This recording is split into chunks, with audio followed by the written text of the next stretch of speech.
മുൻകഴിഞ്ഞ ആഴ്ചകളിൽ സാമൂഹികമായ ജീവിതം സമ്പന്നമാക്കുന്നതുമായി ബന്ധപ്പെട്ട ചില കാര്യങ്ങൾ പ്രതിപാദിക്കുകയുണ്ടായി. ഒരു സമൂഹം അതിൻ്റെ ചിട്ടയായ ക്രമം രൂപപ്പെടുത്തിയെടുക്കാൻ അതിൻ്റെ നന്മക്ക് വ്യത്യസ്തങ്ങളായ വിഷയങ്ങൾ നാം ശ്രദ്ധിക്കുകയും പ്രാവർത്തികമാക്കുകയും ചെയ്യേണ്ടതുണ്ട്. അതിലൊന്ന്, ഓരോരുത്തർക്കും നാം അർഹിച്ച സ്ഥാനം നൽകുക എന്നതായിരുന്നു. മറ്റൊന്ന്, ജനങ്ങളുടെ ബുദ്ധിക്കനുസരിച്ച് അവരോട് ഇടപെടുക, അതിനനുസരിച്ച് അവരോട് സംസാരിക്കുക എന്നതാണ്. മറ്റൊന്ന്, അവസരോചിതമായിരിക്കണം നമ്മുടെ ഇടപെടൽ എന്നതായിരുന്നു. നാലാമതായി, ഒരു സമൂഹം അതിൻ്റെ ചിട്ടയായ രൂപത്തിൽ വാർത്തെടുക്കപ്പെടാൻ, നല്ല സമൂഹമായി വളരാൻ ഏറ്റവും പ്രധാനപ്പെട്ട ഒരു വിഷയമാണ് പരസ്പര സഹായ സഹകരണങ്ങൾ ഉണ്ടാവുക എന്നത്. കൊണ്ടും കൊടുത്തും ആദാന പ്രദാനങ്ങളിലൂടെയാണ് ഒരു സമൂഹം വളരുന്നത് തന്നെ. അതാണ് മനുഷ്യന്റെ ഏറ്റവും പ്രധാനപ്പെട്ട ഒരു കാര്യം. അതുകൊണ്ട് നാം പരസ്പര സഹായികളായി മാറണം. അത് ജാതിയോ മതമോ നോക്കിയല്ല. ഒരു സമൂഹത്തിൽ പല തട്ടുകളിലുള്ള ആളുകൾ ഉണ്ടാവും. വിശ്വാസികളുണ്ടാവും, അവിശ്വാസികളുണ്ടാവും, മതമുള്ളവരുണ്ടാവും, ഇല്ലാത്തവരുണ്ടാവും, വ്യത്യസ്ത രാഷ്ട്രീയങ്ങളിൽ വിശ്വസിക്കുന്നവരുണ്ടാവും, പല കോണുകളിലുള്ള ആളുകളുണ്ടാവും. അവരോടെല്ലാം നാം അനുവർത്തിക്കേണ്ടത് നന്മയുടെയും ധാർമ്മികതയുടെയും കാര്യങ്ങളിലെല്ലാം വലിയ സഹകരണം വെച്ചു പുലർത്തുന്നവരാണ്. ഖുർആൻ പറയാണ്, വതആവനൂ അലൽ ബിർരി വത്തഖ്വ വലാ തആവനൂ അലൽ ഇസ്മി വൽ ഉദ്വാൻ. നിങ്ങൾ പുണ്യകാര്യങ്ങളിൽ ധർമ്മകാര്യങ്ങളിലൊക്കെ പരസ്പരം നല്ല സഹകരണത്തോടെ വർത്തിക്കണം. എന്നാൽ പാപത്തിലും അതിക്രമത്തിലും ഒരു വിധത്തിലുള്ള സഹകരണം ഉണ്ടാവാൻ പാടില്ല. ഇതെല്ലാവരോടും അങ്ങനെയാണ്. ആര് തെറ്റ് ചെയ്തു എന്ന് നോക്കിയല്ല സമീപനം. അത് തെറ്റാണോ അല്ലേ എന്ന് നോക്കിയായിരിക്കണം നമ്മുടെ സമീപനം ഉണ്ടാവേണ്ടത്. അല്ലെങ്കിൽ അവന്റെ മതം നോക്കിയോ, അവന്റെ ജാതി നോക്കിയോ, അവന്റെ വർണ്ണം നോക്കിയോ, വർഗം നോക്കിയോ, അവന്റെ കുടുംബ ബന്ധം നോക്കിയോ, അതൊന്നുമല്ല. തെറ്റാണോ അല്ലേ എന്നാൽ അത് മാറ്റി നിർത്തുക, നന്മയാണോ അതിൽ സഹകരിക്കുക. അപ്പൊ സഹായ സഹകരണങ്ങൾ പരസ്പരം നമ്മുടെ ജീവിതത്തിൽ ഉണ്ടാവണം. അങ്ങനെ നമ്മൾ സഹായ സഹകരണങ്ങൾ ചെയ്യുമ്പോൾ അള്ളാഹുവിന് നമ്മോട് വലിയ ഇഷ്ടമാണ് ഉണ്ടാകുന്നത്. ഹബീബായ മുഹമ്മദുൽ മുസ്തഫ സ്വല്ലല്ലാഹു അലൈഹി വസല്ലം തങ്ങൾ അവിടെ നിന്ന് പഠിപ്പിച്ചിട്ടുണ്ട്, അഹബ്ബുൽ ഇബാദി ഇലല്ലാഹ്, അള്ളാഹുവിലേക്ക് ഏറ്റവും ഇഷ്ടപ്പെട്ട അടിമ അൻഫഉൻ നാസി ലിന്നാസ്, ജനങ്ങൾക്ക് ഏറ്റവും കൂടുതൽ ഉപകാരം ചെയ്യുന്നവനാണെന്ന് മുഹമ്മദുൽ മുസ്തഫ സ്വല്ലല്ലാഹു അലൈഹി വസല്ലം. ജനങ്ങൾക്ക് ഉപകാരം ചെയ്യുക, സഹായം ചെയ്യുക, ഹെൽപ്പിംഗ് മൈൻഡ്, അത് ഒരു സാമൂഹികമായ വളർച്ചയ്ക്ക് ഏറ്റവും പ്രധാനപ്പെട്ടതാണ്. അങ്ങനെ സഹായിക്കുന്ന ആളുകൾക്ക് വലിയ സഹായം അല്ലാഹു ചെയ്യും എന്നതാണ്. ഹബീബായ സയ്യിദുനാ മുഹമ്മദുൽ മുസ്തഫ, ഹബീബായ തങ്ങൾ അവിടെന്ന് പറയാണ്, വല്ലാഹു ഫീ ഔനിൽ അബ്ദി മാ കാനൽ അബ്ദു ഫീ ഔനി അഖീഹി, വല്ലാഹു ഫീ ഔനിൽ അബ്ദി, അല്ലാഹു തആല പ്രത്യേകമായും ഒരാളെ സഹായിക്കും. മാ കാനൽ അബ്ദു ഫീ ഔനി അഖീഹി, ഒരാൾ തന്റെ സഹോദരനെ സഹായിച്ചു കൊണ്ടിരിക്കുമ്പോൾ അല്ലാഹുവിന്റെ സഹായം അവനുണ്ടാകുമെന്ന് ഹബീബായ മുഹമ്മദുൽ മുസ്തഫ സ്വല്ലല്ലാഹു അലൈഹി വസല്ലം. അതുകൊണ്ട് നാം സഹായം ചെയ്യുന്നവരാണ്. സഹായം എന്ന് പറയുമ്പോൾ സാമൂഹിക ക്രമത്തിൽ വിവിധങ്ങളായ തട്ടുകളിൽ സഹായങ്ങളുണ്ട്. ഒന്ന് സാമ്പത്തികമായി കൊടുക്കാവുന്ന സഹായമാണ്. ഒരു മുസ്ലിം എന്ന നിലയിൽ വായിക്കുമ്പോൾ അവൻ നിർബന്ധമായും കൊടുക്കേണ്ട ഒരു ബാധ്യതയാണ് സക്കാത്ത് എന്ന് പറയുന്നത്. അവന്റെ ബാധ്യതയാണ്. ചിലര് മനസ്സിലാക്കിയത് ഞാനിപ്പോ ബിസിനസ്സുകാരനാണ്, എന്റെ ഔദാര്യമാണ്. ഔദാര്യമല്ല, അത് പാവപ്പെട്ടവന് കൊടുക്കാനുള്ള ബാധ്യതയാണ്. അത് വെച്ച് അവൻ വീണ്ടും ആ പണം കൊണ്ട് ബിസിനസ് ചെയ്താൽ അത് ഹറാമാണ്. നാളെ റബ്ബിന്റെ അടുക്കൽ ചോദ്യം ചെയ്യപ്പെടുകയാണ്. അപ്പൊ ആ തലം അല്ല എന്ന് ചർച്ച ചെയ്യുന്നത്. പൊതുവേ നമ്മൾ സ്വീകരിക്കേണ്ട മാർഗം അതിൽപ്പെട്ട ഒന്നാണ് സദഖ. സദഖയും ഹദിയയും നൽകുക എന്നത്. അതാർക്ക് നൽകിയാലും കൂലിയുണ്ടെന്ന് സയ്യിദുനാ മുഹമ്മദുൽ മുസ്തഫ ഹബീബായ തങ്ങൾ പറയാൻ, അതാർക്ക് നൽകിയാലും കൂലി ലഭിക്കും. അതൊരു മുസ്ലിമിന് നൽകുക എന്നതല്ല ഇസ്ലാം പഠിപ്പിക്കുന്നത്. ആർക്കാണോ ആവശ്യമുള്ളത് അവനാണ് നൽകേണ്ടത്.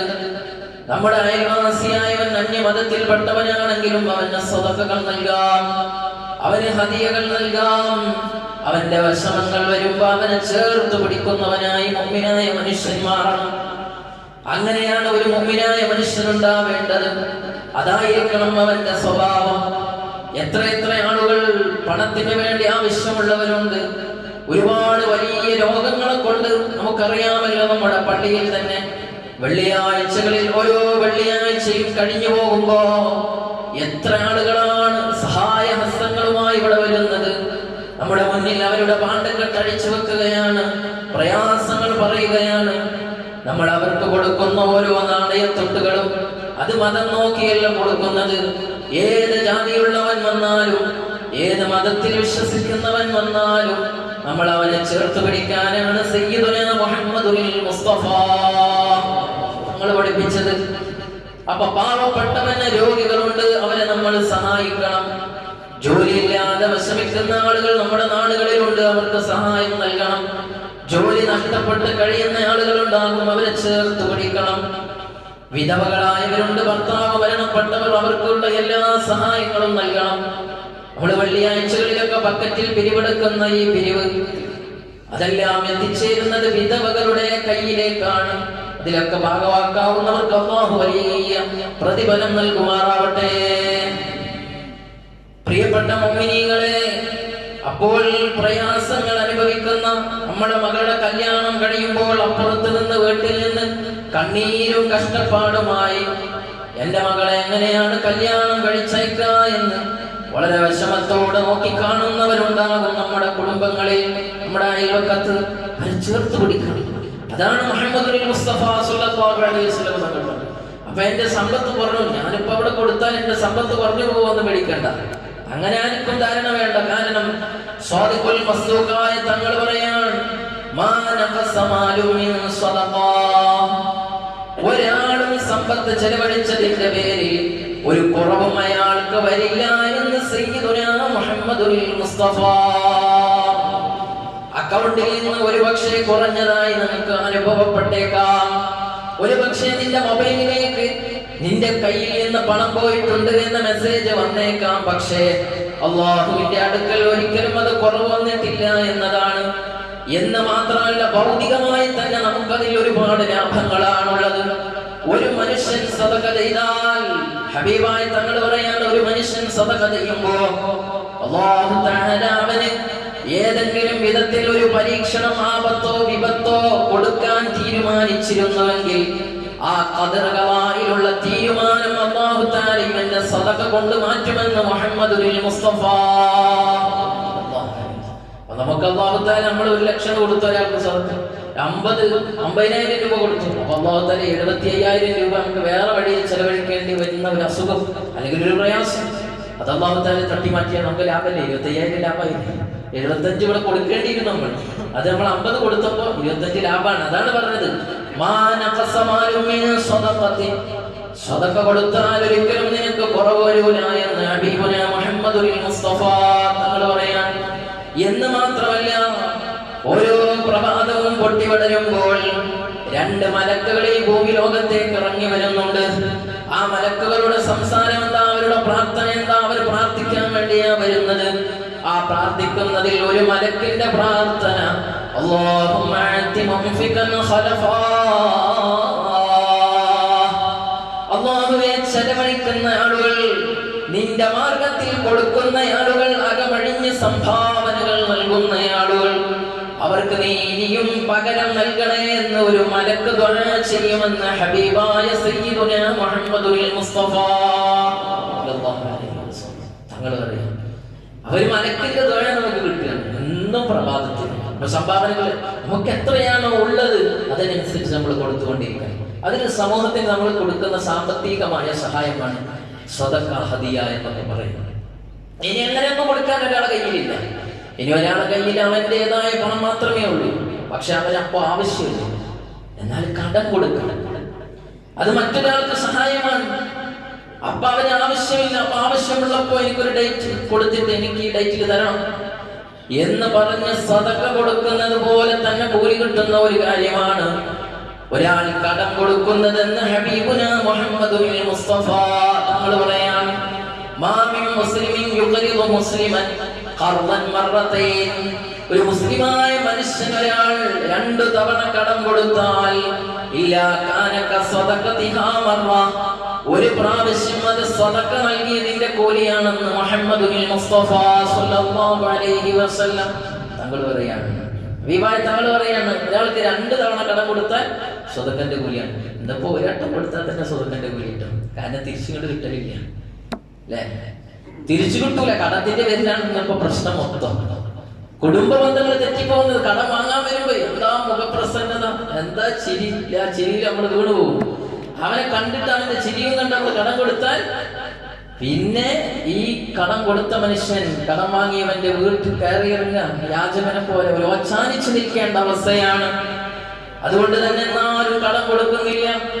അതുകൊണ്ടല്ലേ ഇന്ന് പലിശയുടെ കേന്ദ്രങ്ങൾ, പലിശക്ക് കൊടുക്കുന്ന ആളുകളൊക്കെ വർദ്ധിച്ചത് എന്തേ കാരണം? കടം കൊടുക്കാൻ എന്ന ആള് തയ്യാറാകുന്നില്ല. ആ വിധത്തിലുള്ള ഒരു സഹകരണത്തിലേക്ക് ജനങ്ങൾ വരാതിരിക്കാൻ വിധം കടം വാങ്ങിയ ആളുകൾ തന്നെയാണ് ആ അവസ്ഥ ഉണ്ടാക്കി തീർത്തത്. കൊണ്ട് കടം വാങ്ങിയവർ അതിന്റെ ബാധ്യത നിർവഹിക്കുകയും ചെയ്യുക എന്നത് ഇസ്ലാമികമായ ഒരു ബാധ്യതയാണ്. അപ്പൊ കടം കൊടുക്കുക എന്നത് നമുക്ക് ചെയ്യാൻ കഴിയുന്ന സാമ്പത്തികമായ മറ്റൊരു സഹായമാണ്. അപ്പൊ ഒന്ന് സാമ്പത്തികമായ സഹകരണങ്ങൾ ഉണ്ടായിരിക്കണം. രണ്ടാമതായി നമുക്കുണ്ടാവേണ്ടത്, ഇനി സമ്പത്ത് ഒരാൾക്ക് കൊടുക്കാൻ കഴിയില്ലെങ്കിലും ശാരീരികമായി അയാൾക്ക് സഹായം ചെയ്യാൻ കഴിയുമെങ്കിൽ സഹായം ചെയ്യണം. ശാരീരികമായുള്ള സഹായങ്ങൾ ചെയ്യണം. അതങ്ങനെ ഒരാൾ വളരെ പ്രയാസപ്പെട്ട് നിൽക്കുകയാണ്, അയാൾക്ക് റോഡ് മുറിച്ച് കിടക്കാൻ കഴിയുന്നില്ല, അപ്പൊ അയാളെ കൈയൊക്കെ പിടിച്ചിട്ട് റോഡ് മുറിച്ച് കിടക്കും. കണ്ണു കാണാത്ത ഒരാളാണ്, അയാളെ ലക്ഷ്യസ്ഥാനത്ത് എത്തിച്ചു കൊടുക്കും. ഒരാളൊരു ഭാരം ഏറ്റിക്കൊണ്ടിരിക്കുകയാണ്, വളരെ പണിപ്പെട്ട് പ്രയാസപ്പെട്ട്, അപ്പൊ അവർക്കൊരു താങ്ങായി കൊടുക്കുക. നമ്മൾ വീട്ടിൽ നിന്ന് എന്തെങ്കിലും ഒരു ആവശ്യത്തിന് എനിക്ക് മാർക്കറ്റിലേക്ക് പോകുമ്പോ അയൽവാസി നമ്മളോട് ചോദിക്കാണ്, നീ എങ്ങോട്ടാ പോകുന്നത്? അപ്പൊ മാർക്കറ്റിലേക്കാണ് ഞാൻ പോകുന്നത്, എന്ന് എനിക്ക് കുറച്ച് സാധനം വാങ്ങാണ്ടായി, അപ്പൊ അങ്ങ് പോകാൻ കുറച്ച് ബുദ്ധിമുട്ടുണ്ട്. അപ്പൊ നമ്മൾ ഏറ്റെടുക്കുക ശാരീരികമായ ഒരു സഹായമാണത്. പണമൊക്കെ അവൻ അടക്കുന്നുണ്ട്, അതിന്റെ ശാരീരികമായ ഒരു സഹായമാണ്. അങ്ങനെ ശാരീരികമായി നമുക്ക് ചെയ്യാൻ കഴിയുന്ന സഹായങ്ങൾ ചെയ്യണം. മൂന്നാമതായി ധാർമ്മികമായുള്ള സഹായ സഹകരണങ്ങൾ വേണം. ധാർമ്മികമായി നമുക്ക് സഹായങ്ങൾ ചെയ്യാനുണ്ട്. അതേതാണ്? നന്മ കൽപ്പിക്കുകയും തിന്മ വിരോധിക്കുകയും ചെയ്യുക എന്നതാണ്. ഈ ഉമ്മത്തിനെ കുറിച്ച് അല്ലാഹു പരിചയപ്പെടുത്തുമ്പോ ഖുർആൻ പറയുന്നത്, കുന്തും ഖൈറ ഉമ്മത്തിൻ ഉഖ്രിജത് ലിന്നാസ്, ജനങ്ങളിൽ വെച്ച് ഏറ്റവും നല്ല വിഭാഗമായി ഈ സമുദായത്തെ അല്ലാഹു പരിചയപ്പെടുത്തിയിട്ട് അതിന്റെ റിസൾട്ടായി അല്ലെങ്കിൽ സവിശേഷതയായി അല്ലാഹു പ്രത്യേകം എടുത്തു പറയുന്നത്, തഅ്മുറൂന ബിൽ മഅറൂഫി വതൻഹൗന അനിൽ മുൻകർ. തഅ്മുറൂന ബിൽ മഅറൂഫ്, നല്ല കാര്യങ്ങളൊക്കെ കൽപ്പിക്കുന്നവരാണ്, നല്ല കാര്യങ്ങൾ കൽപ്പിക്കുന്നവരാണ് അവർ. വതൻഹൗന അനിൽ മുൻകരി, ചീത്ത കാര്യങ്ങൾ എന്തുണ്ടോ അത് വിരോധിക്കുകയും ചെയ്യുന്നവരാണ് ഈ ഉത്തമമായ സമുദായം. അതിന്റെ വക്താക്കളായി നമ്മൾ മാറണം. അതാണ് ധാർമ്മികമായ സഹായം എന്ന് പറയുന്നത്. അപ്പൊ എല്ലാവർക്കും ബാധ്യതയാണ് നന്മ കൽപ്പിക്കുക എന്നത്. ചിലർ പറയാം ഉസ്താദ് പറയേണ്ടതല്ല, ഉസ്താദ് പറയുന്നില്ലല്ലോ. ഉസ്താദ് പറയേണ്ടതൊന്നുമല്ല, എല്ലാവരുടെയും ബാധ്യതയാണ്. ഉസ്താദിന് കൂടുതൽ ഉത്തരവാദിത്തമുണ്ട്, അതനുസരിച്ച് ഉസ്താദ് പറയുകയും ചെയ്യും എന്ന് മാത്രം. എല്ലാവരുടെയും ഉത്തരവാദിത്തമാണ് നന്മ കൊണ്ട് കൽപ്പിക്കുക. മോനോട് പറയണം, മോനെ സുബഹി നിസ്കരിക്കാൻ പോകുന്നില്ല പള്ളിയിൽ, വാ എന്താ കിടന്നുറങ്ങുക. ഭാര്യയെ ഉപദേശിക്കണം, മക്കളെ ഉപദേശിക്കണം, അയൽവാസിയോട് നല്ല നിലയിൽ വർത്തിക്കണം. അവന് തിന്മയിലൂടെ പോകുന്നുവെങ്കിൽ അവനെ അതിൽ നിന്ന് പിന്തിരിപ്പിക്കണം. അങ്ങനെ സുഹൃത്ത് ബന്ധങ്ങളിലും വലയങ്ങളിലുമുള്ള ആളുകളെയൊക്കെ നന്നാക്കിയെടുക്കാൻ നല്ല കാര്യങ്ങൾ കൽപ്പിക്കുക എന്നത് ഓരോരുത്തരുടെയും ഉത്തരവാദിത്തമാണ്. അത് വലിയ ഉത്തരവാദിത്തമാണ്. തിന്മയെ വിരോധിക്കുക എന്നത്. ഉസ്താദിന് ചിലപ്പോ ഈ മിഹ്റാബിൽ വെച്ച് ഇങ്ങനെ പ്രഭാഷണം നടത്താനേ കഴിയുകയുള്ളൂ. അത് ഫീൽഡ് വർക്കായി ചെയ്യേണ്ടത് നമ്മിൽപ്പെട്ട ഓരോരുത്തരുമാണ്. ഒരു തിന്മയാണ്, ഹറാമാണ്, അത് ചെയ്യാൻ പാടില്ലാത്തതാണ് എന്ന് ഇവിടെ പ്രഭാഷണം നടത്തി കഴിഞ്ഞാൽ അതിന്റെ ഫീൽഡ് വർക്ക് ചെയ്യേണ്ടത് നമ്മിൽപ്പെട്ട ഓരോരുത്തരുടെയും ഉത്തരവാദിത്തമാണ്. പിന്നെ ആ സാഹചര്യം ഒരു മോനെ പറഞ്ഞില്ല, അവിടെ തെറ്റാണ് ചെയ്യാം ചെയ്ത് മോനെ എന്ന് പറഞ്ഞ ആ തിന്മയിൽ നിന്ന് വളരെ നല്ല നിലയിൽ ഉപദേശിച്ചാൽ ആളുകൾ ഉൾക്കൊള്ളും. നമ്മൾ പറയുന്നില്ല എന്നതാണ്. എത്രത്തോളം അതിന്റെ ബാധ്യതയുണ്ട് എന്നറിയോ? ഹബീബായ തങ്ങൾ പറയാണ്, മൻ റആ മിൻകും മുൻകറാ, ആരെങ്കിലും ഒരു തിന്മ കാണുകയാണെങ്കിൽ ഫൽയുഗയ്യിർഹു ബിയദിഹി, അവരവർക്ക് കൈകൊണ്ട് അത് ചെറുക്കാൻ കഴിയുമെങ്കിൽ അവൻ തടയട്ടെ. ഫഇല്ലം യസ്തതിഉ ഫബിലിസാനിഹി, അതിന് സാധ്യമല്ലെങ്കിൽ അവന്റെ നാവ് കൊണ്ട് അവൻ പറയട്ടെ, പ്രതിരോധിക്കട്ടെ. ഫഇല്ലം യസ്തതിഉ, അതിനും അവന് സാധ്യമല്ലെങ്കിൽ ഫബിഖൽബിഹി, അവന്റെ ഹൃദയം കൊണ്ട് ഒരു വെറുപ്പാ വിഷയത്തോട് അവൻ ഉണ്ടാക്കിയെടുക്കട്ടെ. വദാലിക ദഅഫുൽ ഈമാൻ, അത് ഈമാനിൽ വെച്ച് ഏറ്റവും നിസ്സാരമായ സമീപനമാണ് എന്ന് മുഹമ്മദുൽ മുസ്തഫ.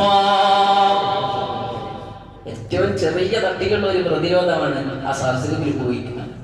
അല്ലെങ്കിൽ ആ തിന്മ ചെയ്യുന്നിടത്ത് നിന്ന് എണീറ്റ് പോവാം. ദൈവത്തിങ്ങനെ പറയുന്ന ആളുകൾ ഞാനില്ല, നിങ്ങൾ എന്താ ചെയ്യുക? തടയാൻ പറ്റുമെങ്കിൽ ആരുടെ ദൈവത്ത് പറയുന്നത്? എന്താണ് നീ പറയുന്നത്? ഇവിടെ ഒന്നും നടക്കൂല എന്ന് പറയും.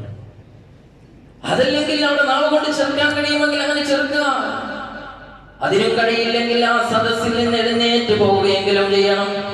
അങ്ങനെ തിന്മയെ നമ്മൾ പ്രതിരോധിച്ചില്ലെങ്കിൽ അത് സമൂഹത്തെ കാർന്നു തിന്നും. അതുകൊണ്ട് ധാർമ്മികമായ സഹകരണം എന്നതിൽപ്പെട്ടതാണ് നന്മ കൽപ്പിക്കുക, തിന്മ വിരോധിക്കുക. ചെറിയ ചെറിയ തെറ്റുകളായിരിക്കാം, ഒരു പക്ഷേ അത് സമൂഹത്തെ തന്നെ ഇല്ലായ്മ ചെയ്യുന്ന തെറ്റുകളായി മാറും. അതുകൊണ്ടാണ് ഹബീബുനാ മുഹമ്മദുൽ മുസ്തഫ സ്വല്ലല്ലാഹു അലൈഹി വസല്ലമ തങ്ങൾ അവിടെ നിന്നൊരു കാൽപ്പനികമായ ഉദാഹരണത്തിലൂടെ നമുക്ക് ഉദാഹരിച്ചു തന്നു.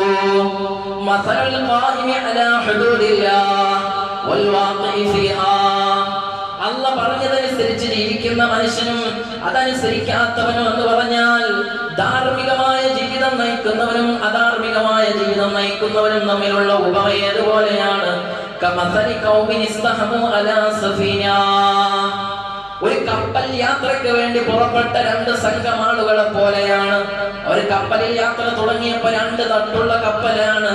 ആ കപ്പലിൽ യാത്ര പോകുന്നതിന് മുമ്പേ അവർ ടോസ് ഇട്ടു, അവർ നറുക്കിട്ടു. ആരാണ് മുകളിൽ കയറേണ്ടത്, താഴെ കയറേണ്ടത്?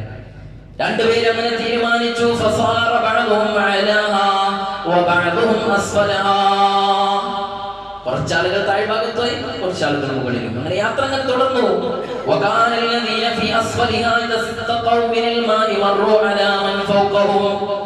അങ്ങനെ വെള്ളത്തിന് ആവശ്യമായി താഴെയുള്ള ആളുകൾക്ക് വെള്ളം ആവശ്യമായപ്പോ മുകളിലാ വെള്ളം ഉള്ളത്. അപ്പൊ താഴെയുള്ള ആളുകൾ കയറി മുകളിലേക്ക് പോയി. മുകളിൽ ചെന്ന് നോക്കിയപ്പോ ചില സംസാരങ്ങളൊക്കെ, നിങ്ങളിപ്പോ എല്ലാ സമയത്തും ഇവിടെ വന്ന് വെള്ളം എടുത്താൽ പ്രശ്നമല്ലേ എന്നുള്ള ഒരു സംസാരം. അതല്ലെങ്കിൽ താഴെയുള്ള ആളുകൾക്ക് തോന്നി നമ്മളിപ്പോ എല്ലാ സമയത്തും അവിടെ കയറി വെള്ളം എടുക്കാന്നുള്ളത് അത് ഭയങ്കര ബുദ്ധിമുട്ടല്ലേ. അപ്പൊ അവരെന്താണ് തീരുമാനിച്ചത്? അവര് പറഞ്ഞു, ലൗ അന്നാ ഖറഖനാ ഫീ നസ്രിബിനാ ഖറഖൻ വലം യുദി മൻ ഫൗഖനാ, നമ്മൾ ഈ കപ്പലിന്റെ താഴ്ഭാഗത്ത് ഒരു ദ്വാരം ഉണ്ടാക്കിയാലേ ഡയറക്റ്റ് ആയിട്ട് നമുക്ക് അവിടുന്ന് വെള്ളം എടുക്കാം. കടലിൽ നിന്ന് വെള്ളം എടുക്കാൻ നല്ല സുഖാണല്ലോ. കപ്പലിന്റെ താഴ്ഭാഗത്ത് ഹോൾ ഉണ്ടാക്കുക, അതിലൂടെ പൈപ്പിട്ടാൽ വെള്ളം നേരെ കിട്ടുമല്ലോ എന്നവര് തീരുമാനിച്ചു. അങ്ങനെ ഒരു തീരുമാനം അവർ വരുമ്പോൾ അല്ലാഹുവിന്റെ റസൂൽ പറയാണ്, ഫൈൻ തറകൂഹും വമാ അറാദു ഹലകൂ ജമീഅൻ. ഇത് കേട്ടിട്ട് ആരും അവരെ പിന്തിരിപ്പിച്ചില്ല. നിങ്ങൾ ഹോളിട്ടോ കുഴപ്പമില്ല, നമ്മളെ മുകളിലൊന്നല്ല നിങ്ങൾ ഹോളിടുന്നത്, താഴെയല്ലോ ഹോളിടുന്നത്, നമ്മളിപ്പോ എന്തിനാ ഓരോ വലുതേക്കോട്ടെ എന്ന് പറഞ്ഞ് നെവർ മൈൻഡ് ചെയ്യുകയാണെങ്കിൽ ഹലകൂ ജമീഅൻ, കപ്പൽ കുറച്ചെന്ന് സഞ്ചരിക്കുമ്പോൾ വെള്ളം കയറിയാൽ താഴ്ഭാഗത്തുള്ളവർ മാത്രമല്ല മുങ്ങിപ്പോവുക, മുകളിലുള്ള ആളുകളും നശിച്ചു പോകും, എല്ലാവർക്കും ആ നാശം എത്തിപ്പോകും.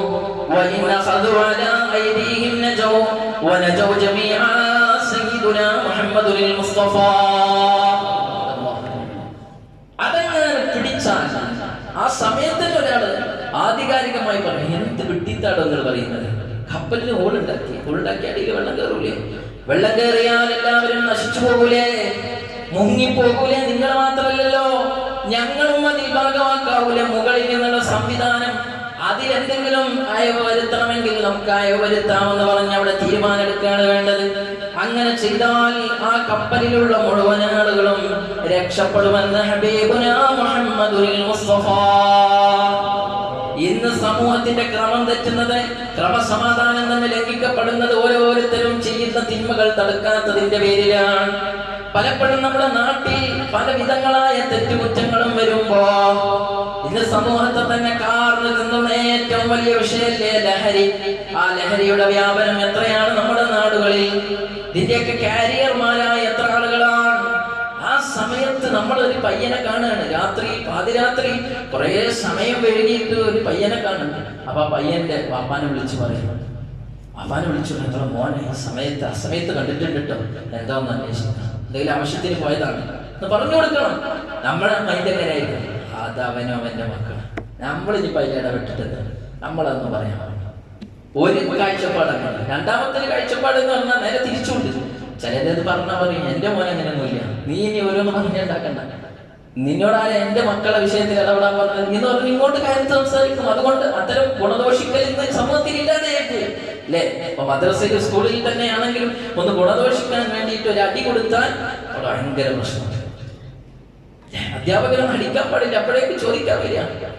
ഉസ്താദൊന്നും അടിക്കാൻ പാടില്ല, അപ്പോഴേക്ക് ചോദ്യം ചെയ്യാം, എന്റെ മോനെ അടിക്കാൻ നിങ്ങൾ ആരാണ്, നിങ്ങൾ അതിന് വേണ്ടിയിട്ട് അടിക്കാൻ വേണ്ടി കൊണ്ടുവന്നാക്കിയാൽ ഏതെങ്കിലും ഒരു ഉസ്താദ് ഒരു കുഞ്ഞ് മോശമായി പോട്ടെ എന്ന വിധത്തിൽ ഏതെങ്കിലും ഒരു ഉസ്താദ് അടിക്കണം? ഒരിക്കലും അടിക്കൂല. നന്നാവാൻ വേണ്ടിയിട്ടാണ്. അപ്പൊ അതിൽ ചിലപ്പോ കൂടുതൽ കുറയൊക്കെ ചെയ്തിട്ടുണ്ടെങ്കിൽ അതൊന്ന് നമ്മളെ സ്നേഹമായ സംസാരത്തിലൂടെ പരിഹരിക്കുക എന്നല്ലാതെ അതിനൊന്നും പറ്റാത്ത വിധത്തിൽ എന്റെ മോനെ ഗുണദോഷിക്കേണ്ട എന്ന വിധത്തിലാണ് ഇന്ന് സമൂഹമുള്ളത്. അങ്ങനെ സമുദായം വളർന്നാൽ ബനൂ ഇസ്രായേലിനെ പറ്റിയ അപകടം പറയുന്നുണ്ട്. ലുഇനല്ലദീന കഫറൂ മിൻ ബനീ ഇസ്രായേല അലാ ലിസാനി ദാവൂദ വ ഈസ ഇബ്ന മറിയം ദാലിക ബിമാ അസൗ കാനൂ യഅ്തദൂൻ. ബനൂ ഇസ്രായേലുകാർക്ക് ദാവൂദ് നബി അലൈഹിസ്സലാത്തു വസ്സലാമിന്റെയും ഈസാ നബി അലൈഹിസ്സലാത്തു വസ്സലാമിന്റെയും ശാപം കിട്ടാനുള്ള കാരണം അവർ അനുസരണക്കേട് കാണിച്ചതാണ്, അതിക്രമം കാണിച്ചതാണ്. ആ അതിക്രമം ഏതാണെന്ന് അല്ലാഹു എടുത്തു പറയുന്നു. കാനൂ ലാ യതനാഹൗന അൻ മുൻകരിൻ ഫഅലൂ. അവരെന്തെങ്കിലും തിന്മ ചെയ്താൽ, അസാൻമാർഗികമായ പ്രവർത്തനങ്ങൾ അതിലേർപ്പെട്ടാൽ ഒരിക്കലും അവർ ഗുണദോഷിക്കാറില്ല, ഒരിക്കലും അവർ അന്യോന്യം തടയുകയില്ല എന്ന് വിശുദ്ധ ഖുർആനിൽ അല്ലാഹു തആല പറയാൻ. അതുകൊണ്ടാണ് അവർക്ക് ശാപം ലഭിക്കാനുള്ള കാരണം എന്ന്. അല്ലാഹുവിന്റെ ശാപം ഉണ്ടാകും, ഹബീബായ സ്വല്ലല്ലാഹു അലൈഹി വസല്ലമ തങ്ങളുടെ ശാപം ഉണ്ടാകും. അതുകൊണ്ട് വളരെയധികം ശ്രദ്ധിക്കണം. നന്മ കൽപ്പിക്കുക, തിന്മ വിരോധിക്കുക, അത് ധാർമ്മികമായ ഒരു സഹായ സഹകരണമാണത് സമൂഹത്തിൽ ഉണ്ടാവണം. അതിന് എടുത്തു കളയപ്പെട്ടിരിക്കുകയാണ്. അപ്പൊ അത് നിലനിന്നെങ്കിൽ മാത്രമേ സാമൂഹികമായ ക്രമം നല്ല നിലയിൽ പോവുകയുള്ളൂ. മറ്റൊന്ന് നാം കൊടുക്കേണ്ടത് സമൂഹത്തിന്റെ വളർച്ചക്ക്, അതിന്റെ ഉത്തമമായ വളർച്ചക്ക് ആവശ്യമായ ഒന്നാണ് വൈജ്ഞാനികമായ സഹായം നൽകുക എന്നത്. വിദ്യാഭ്യാസം പഠിക്കുക, അത് പകർന്നു കൊടുക്കുക. അങ്ങനെ വിജ്ഞാനം പകർന്നു കൊടുക്കുമ്പോൾ വ്യക്തികൾ അവരുടെ ശേഷികൾ വർദ്ധിക്കും. അതുപോലെ തന്നെ ദുരാചാരങ്ങളും അന്ധവിശ്വാസങ്ങളും ഒക്കെ ഇല്ലാതെയാകും. സാംസ്കാരികമായ മനുഷ്യൻ വളരും. നൂതനമായ കണ്ടുപിടുത്തങ്ങളും അതുപോലെ തന്നെ ആശയങ്ങളും എല്ലാം നമുക്ക് ലഭിക്കുകയും ആ സമൂഹം വളർന്ന് വലുതാവുകയും ചെയ്യും. അങ്ങനെയുള്ള ഒരു കാഴ്ചപ്പാടിലേക്ക് എത്താൻ നല്ല വിദ്യാഭ്യാസം കൊടുക്കണം. അതുകൊണ്ടാണ് വിദ്യാഭ്യാസത്തിന് ഇസ്ലാം വലിയ പ്രാധാന്യം നൽകിയത്. എത്രത്തോളം ഒരു മനുഷ്യൻ ഈ ഭൂമി ലോകത്ത് നിന്ന് മരിച്ചാൽ പോലും, അവൻ മരിച്ചാൽ പോലും മരിക്കാത്ത അമലുകളിൽ പെട്ട ഒരമലാണ് വിജ്ഞാനമെന്ന് സയ്യിദുനാ മുഹമ്മദുൽ മുസ്തഫ തങ്ങൾ പറയാണ്. ഉപകാരപ്രദമായ വിജ്ഞാനം കൊടുത്ത് മരണപ്പെട്ടു പോയ മനുഷ്യനാണെങ്കിൽ അത് പ്രസംഗം ചെയ്യുന്ന കാലത്തോളം അതിന്റെ മുഴുവൻ ആനുകൂല്യങ്ങളും ഈ മരിച്ച വ്യക്തിയുടെ ഖബറിലേക്കാണ് മുറിയാതെ ലഭിക്കുമെന്നാണ് ഹബീബായ തങ്ങൾ പറഞ്ഞത്. എന്ന് മാത്രമല്ല, ഒരാൾക്ക് ഒരു സ്കിൽ ഉണ്ടെങ്കിൽ അത് പകർന്നു കൊടുക്കാൻ പഠിപ്പിച്ചു. ഒരാളുടെ ഇൽമ് അത് സൂക്ഷിച്ചു വെക്കലല്ല, മറച്ചു വെക്കലല്ല. മൻ കതമ ഇൽമൻ, ഒരാളുടെ ഇൽമ മറച്ചു വെച്ചാൽ ഉൽജിമ ബിൽജാമി മിനന്നാർ, അവൻ നരകത്തിൽ നാളെ ശിക്ഷിക്കപ്പെടും എന്ന് മുഹമ്മദുൽ മുസ്തഫ. വിദ്യാഭ്യാസത്തിന് അത്രയും പ്രാധാന്യമുണ്ട്. അതുകൊണ്ടല്ലേ ഖുർആൻ ഇറങ്ങിയത് തന്നെ വിജ്ഞാനം പറഞ്ഞുകൊണ്ട് ഈ വായിക്കുക. വായിച്ചാലേ വളരാന്നല്ലേ കുഞ്ഞുണ്ണി മാഷ് പറഞ്ഞു. വായിച്ചാലും വളരും, വായിച്ചില്ലെങ്കിലും വളരും. വായിച്ചു വളർന്നാൽ വിളയും, വായിക്കാതെ വളർന്നാൽ വളയും. അപ്പോ വിളയുന്ന ഒരു സമൂഹമാണ്. ആ സമൂഹം നമുക്ക് ഉണ്ടാവണമെങ്കിൽ ഈ ഖുർആൻ നമ്മൾ വായിക്കണം, പഠിക്കണം, അത് പഠിപ്പിക്കണം. അങ്ങനെ വിദ്യാഭ്യാസപരമായ നല്ല മുന്നേറ്റങ്ങൾ നമുക്കുണ്ടാവണം. മറ്റൊന്ന്, നമ്മുടെ വൈകാരികമായുള്ള സഹായം ചെയ്യണം. സമൂഹത്തിൽ ചെയ്യേണ്ട സഹായങ്ങളാണ്, വെറും സാമ്പത്തിക സഹായമല്ല, ധാർമ്മിക സഹായം മാത്രമല്ല, വിജ്ഞാനം പകർന്നു കൊടുക്കുന്ന സഹായം മാത്രമല്ല. നമ്മൾ വൈകാരികമായ ചില സമയങ്ങളിൽ ഇടപെടേണ്ടതുണ്ട്. അതേതാണ്? വലിയ പ്രയാസങ്ങൾ അനുഭവിക്കുന്ന ഒരു മനുഷ്യൻ, ആ മനുഷ്യനെ ചേർത്ത് പിടിക്കുക എന്നത് ഇസ്ലാമിലെ ഏറ്റവും ഉത്തമമുള്ള കാര്യമായി മുഹമ്മദുൽ മുസ്തഫ സ്വല്ലല്ലാഹു അലൈഹി വസല്ലം തങ്ങൾ പറഞ്ഞു, അഹബ്ബുൽ അഅമാലി ഇലല്ലാഹ്, അല്ലാഹുവിലേക്ക് ഏറ്റവും ഇഷ്ടപ്പെട്ട കാര്യം സുറൂറുൻ തുദ്ഖിലുഹു അലാ മുസ്ലിമിൻ, ഒരു മുസ്ലിമായ മനുഷ്യന്റെ ഹൃദയത്തിൽ സന്തോഷം ഉണ്ടാക്കി കൊടുക്കുക എന്നുള്ളതാണ്. ഒരു മുഅ്മിനായ മനുഷ്യന്റെ ഹൃദയത്തിൽ സന്തോഷം ഉണ്ടാക്കി കൊടുക്കുക. അത് ആ മുഅ്മിൻ വിഷമിക്കുന്ന ഏത് സാഹചര്യത്തിലും വല്ല ടെൻഷൻ അടിച്ചു വരിക. അതുകൊണ്ടാണ് നിങ്ങൾ പറഞ്ഞത് നിങ്ങൾ ഒരു കാര്യം നിസ്സാരമായി കാണരുത്. നിങ്ങളുടെ സഹോദരനെ മുഖപ്രസന്നതയോടുകൂടെ, ഒരു പുഞ്ചിരിയോടുകൂടെ കാണുമ്പോൾ ഒന്ന് പുഞ്ചിരിക്കുക എന്നുള്ളത് പോലും ചെറിയ കാര്യമായി നിങ്ങൾ കാണരുത് എന്ന് മുഹമ്മദുൽ മുസ്തഫ. എന്താ കാരണം? അയാളെ മനസ്സിൽ സന്തോഷം ഉണ്ടാക്കി. അതല്ലാഹുവിന് ഏറ്റവും ഇഷ്ടമുള്ള കാര്യം. അഹബ്ബുൽ അഅമാലി ഇലല്ലാഹ്, അല്ലാഹുവിലേക്ക് ഏറ്റവും ഇഷ്ടമുള്ള കാര്യമാണ്. അപ്പൊ തളർന്ന് കിടക്കുന്ന അവസരത്തിൽ പ്രയാസം അനുഭവിക്കുന്ന ഒരു രോഗിയുടെ അടുക്കൽ പോയി അയാൾക്ക് വേണ്ട ശുശ്രൂഷകൾ ചെയ്തു കൊടുക്കണം. അങ്ങനെ ശുശ്രൂഷ ചെയ്തു കൊടുക്കുന്നയാൾ, അയാൾക്ക് ഈനാസ് ഉണ്ടാക്കി അയാൾക്ക് സാന്ത്വനം ഏകിക്കൊണ്ടിരിക്കുന്ന ഒരാൾ ബാങ്ക് കേട്ടാൽ ജമാഅത്തിന് വേണ്ടി വരേണ്ട ആവശ്യം പോലുമില്ല. അവിടെ അവന് എക്സ്ക്യൂസ് ഉണ്ട്. നിങ്ങൾ എന്നും ജമാഅത്തിൽ പങ്കെടുക്കുന്നയാളാണെങ്കിൽ അവന്റെ അക്കൗണ്ടിലേക്ക് ആ ജമാഅത്തിന്റെ കൂലിയും ലഭിക്കുന്നു. ഇതാണ് മസ്അല. അപ്പൊ നിങ്ങൾ ആലോചിച്ചു നോക്ക്, ഒരു രോഗിയെ പരിചരിക്കുക എന്നത് അവന് നാം കൊടുക്കുന്ന ഒരു ആത്മീയമായ സപ്പോർട്ടോടുകൂടെ തന്നെ വൈകാരികമായ ഒരു സപ്പോർട്ടാണ്. അപ്പൊ ആ രോഗിയുടെ കൂടെ ഉണ്ടാവുക. അതുകൊണ്ടല്ലേ അല്ലാഹു സുബ്ഹാനഹു വ തആല പറഞ്ഞത്, നാളെ ആഖിറത്തിൽ ഓരോരുത്തരും വരുമ്പോൾ ഞാൻ ചോദിക്കും, മരിത്തു ഫലം തഅദിനി, ഞാൻ രോഗിയായിട്ട് എന്തേ എന്നെ വിസിറ്റ് ചെയ്യാത്തത് അല്ലാഹു ചോദിക്കുമെന്ന് മുഹമ്മദുൽ മുസ്തഫ. ജനങ്ങൾ അത്ഭുതപ്പെട്ടിട്ട് ചോദിക്കുകയാണ്, അടിമകൾ അത്ഭുതപ്പെട്ട് ചോദിക്കുകയാണ്, റബ്ബേ കൈഫ അഊദുക വഅൻത റബ്ബുൽ ആലമീനായ നീ രോഗിയായി കിടക്കുക, നിന്നെ എങ്ങനെ സന്ദർശിക്കാം? അപ്പോഴാ പറയുന്നത്, അമാ അലിംത അന്ന അബ്ദി ഫുലാനൻ മരിദ ഫലം തഅദു, നിന്റെ അയൽവാസിയായ സുഹൃത്ത് അവിടെ രോഗിയായി കിടന്നില്ലേ? അമാ അലിംത അന്നക ലൗ ഉദ്തഹു ലൗ വജതനി ഇൻദഹു, അവനെ വിസിറ്റ് ചെയ്യുകയാണെങ്കിൽ എന്നെ വിസിറ്റ് ചെയ്തതിന് തുല്യമായിരുന്നു എന്ന് അല്ലാഹു പറയുമെന്ന് മുഹമ്മദുൽ മുസ്തഫ. നമ്മൾ ചെയ്യാറുണ്ട്. രോഗിയായി എത്രയോ കാലം കിടക്കുന്നുണ്ടാവും, അവിടെ പോയി നോക്കിയിട്ടില്ല. പിന്നെ മരിച്ചു കഴിഞ്ഞാൽ തിക്കും തിരക്കും കൊടച്ചറപ്പേ പറയണ്ട. മരിച്ചാലത് കാണാൻ അതിൽ കുളിപ്പിച്ചില്ലേ ആരെങ്ങളോട് എടുക്കാൻ പറഞ്ഞത്. എന്നിട്ട് പിന്നെ ഇവിടെ വന്നിട്ട് നിസ്കാരമൊക്കെ കഴിഞ്ഞതിന് ശേഷം വീണ്ടും കെട്ടിപ്പൊളിക്കുക. എന്തിന്? രോഗിയായി ഒരു കൊല്ലം കിടന്നിട്ട് കാണാൻ പോയിട്ടില്ല. എന്നിട്ട് മരിച്ചിട്ട് തിക്കും തിരക്കും കൊണ്ട് കാണൽ സുന്നത്ത് പോലും ഇല്ല. മരിച്ച ആളെ മുഖം കാണാൻ ഒരു ഫായതയില്ല. എന്നിട്ട് അത് കാണാനാണ് എന്ത് ചെയ്യുന്നത്? അതിങ്ങനെ കെട്ടിപ്പൊളിച്ച് ഇങ്ങനെ കാണിച്ചു കൊടുക്കുന്നത്. എന്നാൽ രോഗിയായി കിടക്കുമ്പോ നീ അവിടെ പോയിരുന്നെങ്കിൽ, ആ മുഖമൊന്ന് കണ്ടിരുന്നെങ്കിൽ, അവന്റെ കൂടെ ഇരുന്നുവെങ്കിൽ നിനക്ക് കിട്ടാനുള്ള ആനുകൂല്യങ്ങൾ എത്രയായിരുന്നു എന്നറിയോ? റസൂലുള്ളാഹി പറഞ്ഞത്, അത്ര വലിയ സപ്പോർട്ട് കൊടുക്കേണ്ട സാഹചര്യത്തിൽ നീ അവിടെ ഉണ്ടായില്ല. അവിടെയാണ് നമ്മൾ ഉണ്ടാവേണ്ടത്. നീ ഒരാൾ മരിച്ചു കഴിഞ്ഞാൽ ആ മരിച്ചിടത്ത് പോകണം, അയാളെ തഅസിയത്ത് നടത്തണം. വാപ്പ മരിക്കുമ്പോ, ഉമ്മ മരിക്കുമ്പോ, മക്കള് മരണപ്പെടുമ്പോ എത്ര ടെൻഷൻ ഉണ്ടാവും, ഭാര്യ പിരിഞ്ഞു പോകുമ്പോ. അപ്പൊ ആ ഭർത്താവിനെ, ആ വാപ്പയെ, ആ ഉമ്മയെ, ആ മകനെ, ആ മകളെ അവരൊക്കെ പോയിട്ട് നമ്മൾ എന്ത് ചെയ്യാം? കാണാൻ പറ്റുന്നവർ കാണുന്ന വിധത്തിൽ സപ്പോർട്ട് ചെയ്യാം. അല്ലാത്തവർ തഅസിയത്തിന് പോയിട്ട് അവർക്ക് സന്തോഷം ഉണ്ടാകുന്ന പ്രാർത്ഥനകൾ നടത്തി കൊടുക്കും. അങ്ങനെ സപ്പോർട്ട് ചെയ്യണം. അത് വൈകാരികമായ സപ്പോർട്ടാണ്. ഒരാൾ ആക്രമിക്കപ്പെട്ടു, അപ്പോൾ നമുക്ക് എന്തെങ്കിലും സപ്പോർട്ട് ചെയ്യാൻ കഴിയുമെങ്കിൽ ആ വിധത്തിലുള്ള സപ്പോർട്ടുകൾ നൽകുക. ഈ വിധത്തിലൊക്കെ നമ്മൾ സഹായം ചെയ്യണം, വെറും സാമ്പത്തികം മാത്രമല്ല. അപ്പൊ സഹായ സഹകരണങ്ങൾ കൊണ്ടും കൊടുത്തും കൊണ്ട് ജീവിക്കുക. ഇതാണ് ഒരു സമൂഹം നല്ലവരായി മാറാനുള്ളത്. എന്നാൽ ഒരു മുസ്ലിമായ മനുഷ്യനാകുമ്പോൾ അതിനേക്കാൾ കൂടുതൽ വലിയ ഒരു ഉത്തരവാദിത്വം ഉത്തരവാദിത്തമുണ്ട്, വിശാലമാണത്.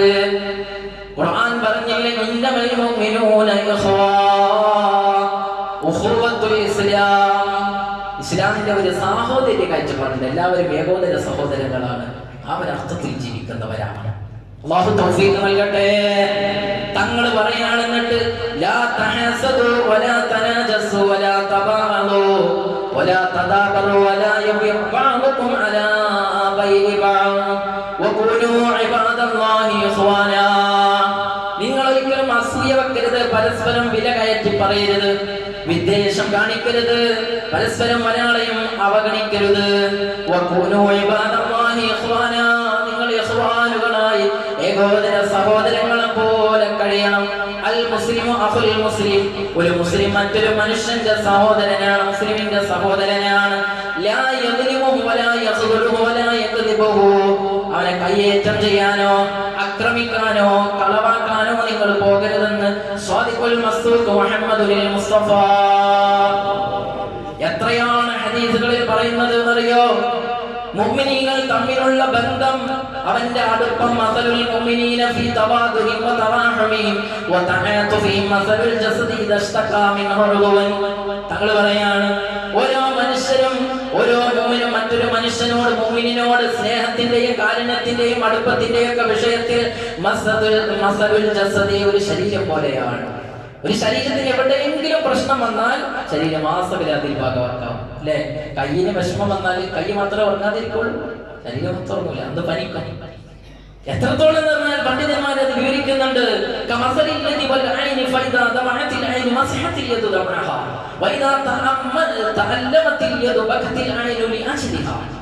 എന്തൊരു ഉദാഹരണമാണ്! കണ്ണിൽ നിന്ന് കണ്ണീര് വരുന്ന അവസരത്തിൽ തുടക്കാൻ വരുന്നതാരാ? കയ്യാണ്, അല്ലെ? കൈ വന്നിട്ട് തുടച്ചു കൊടുത്തു. എന്നാൽ ആ കൈ തന്നെ ഒരു ആക്സിഡന്റിൽ പറ്റിയ കണ്ണീരൊലിപ്പിച്ചിട്ട് അതിൽ സഹവസിക്കുന്നു. നിനക്ക് പറ്റിയ വേദന എനിക്ക് വല്ലാതായി പോയിരിക്കുന്നു. അപ്പൊ അങ്ങോട്ടും ഇങ്ങോട്ടും കൊടുത്തു വാങ്ങി നല്ല ഉഖുവത്തുൽ ഇസ്ലാം അത് കാത്തു സൂക്ഷിക്കുന്നവരാവണം. കാരണം മുഅ്മിനീങ്ങൾ എല്ലാവരും കൽബുനിയാൻ, ഒരു കെട്ടിടം പോലെയാണ്. എന്നിട്ട് ഹബീബായ മുഹമ്മദുൽ മുസ്തഫ സ്വല്ലല്ലാഹു അലൈഹി വസല്ലം ഇങ്ങനെ കോർത്തു കൈകൾ രണ്ടും പിടിച്ചിട്ട് ഇതുപോലെ ഒരു ബുനിയാൻ പോലെയാണ്, ഒരു ഗ്യാപ്പ് ഇല്ലാതിരിക്കണം. അങ്ങനെ ആയിരിക്കണം. നമ്മൾ അസൂയ വെക്കുന്നവരാവില്ല, പ്രശ്നങ്ങൾ ഉണ്ടാക്കുന്നവരാവില്ല, കണ്ടാൽ മിണ്ടാത്തവരാവില്ല. ഇനിയിപ്പോ തെരഞ്ഞെടുപ്പൊക്കെ വരികയാണ്. അപ്പൊ പാനലുകൾ ഉണ്ടാവും, പല പാനലുകളുണ്ടാവും, പല പാനലിലും ആളുകൾ മത്സരിക്കും. അപ്പൊ ആ മത്സരങ്ങൾ നമ്മളെ വിദ്വേഷത്തിലേക്ക് നയിക്കുന്നതാവാൻ പാടില്ല. രണ്ട് ചേരികളായി തിരിഞ്ഞിട്ട് എന്റെ പാനലിൽ മത്സരിക്കാത്തതുകൊണ്ട് ഞാൻ അവനോട് മിണ്ടൂല, അവനെ കണ്ടാൽ സലാം പറയാത്ത വിഷയങ്ങൾ ഉണ്ടാവാൻ പാടില്ല, ഒരാളെ മാറ്റി നിർത്താൻ പാടില്ല. അവൻ ഇഷ്ടമുള്ളവർക്ക് മത്സരിക്കട്ടെ, ഇവരിഷ്ടമുള്ളവർക്ക് മത്സരിക്കാം, എല്ലാവർക്കും എവിടെയും മത്സരിക്കാം, അല്ലെ? അങ്ങനെയല്ലേ സംവിധാനം? ആർക്കും എവിടെയും മത്സരിക്കാം. പക്ഷെ അതിന്റെ പേര് അവന്റെ കുടുംബത്തിന് പോവാതിരിക്കുക, അവന്റെ കല്യാണത്തിന് പോവാതിരിക്കുക, അവൻ മരിച്ചാലും വരാതിരിക്കുക, അവനെ കാണുമ്പോൾ സലാം പറയാതിരിക്കുക. ഇങ്ങനെ ഉണ്ടാവരുത് മുഅ്മിനീങ്ങളെ. എത്രത്തോളം ഹബീബുന മുഹമ്മദുൽ മുസ്തഫ തങ്ങൾ പറഞ്ഞില്ലേ, ലാ തദ്ഖുലുൽ ജന്നത ഹത്താ തുഅ്മിനു വലാ തുഅ്മിനു ഹത്താ തഹബ്ബു. നാളെ ഈമാൻ എന്ന സർട്ടിഫിക്കറ്റ് നിങ്ങൾ ആഖിറത്തിൽ കാണിക്കുന്നത് വരെ നിങ്ങൾക്ക് സ്വർഗ്ഗം തരൂല. ആ സർട്ടിഫിക്കറ്റിന്റെ ക്ലിയറൻസ് കിട്ടണമെങ്കിൽ വലാ തുഅ്മിനു ഹത്താ തഹബ്ബു, പരസ്പര സ്നേഹിതന്മാരാവണം. എന്നിട്ടാ പറഞ്ഞത്, അവനെ അദുല്ലുകും അലാ ശൈഇൻ ഇദാ ഫഅൽതും ഇദാ ഫഅൽതും തഹബ്ബതും. നിങ്ങൾ പ്രവർത്തിച്ചാൽ നിങ്ങൾ സ്നേഹിതന്മാരായി മാറും. ആ കാര്യം ഏതാണ് എന്ന് ഞാൻ പറഞ്ഞു തരട്ടെയോ? എന്നിട്ട് തങ്ങൾ പറയാണ്, അഫ്ശുസ് സലാമ ബൈനകും മുഹമ്മദുൽ മുസ്തഫ, സലാം പറയണം. അപ്പൊ അതാണ് പറഞ്ഞത്, ഏത് സാഹചര്യം ഉണ്ടാവാൻ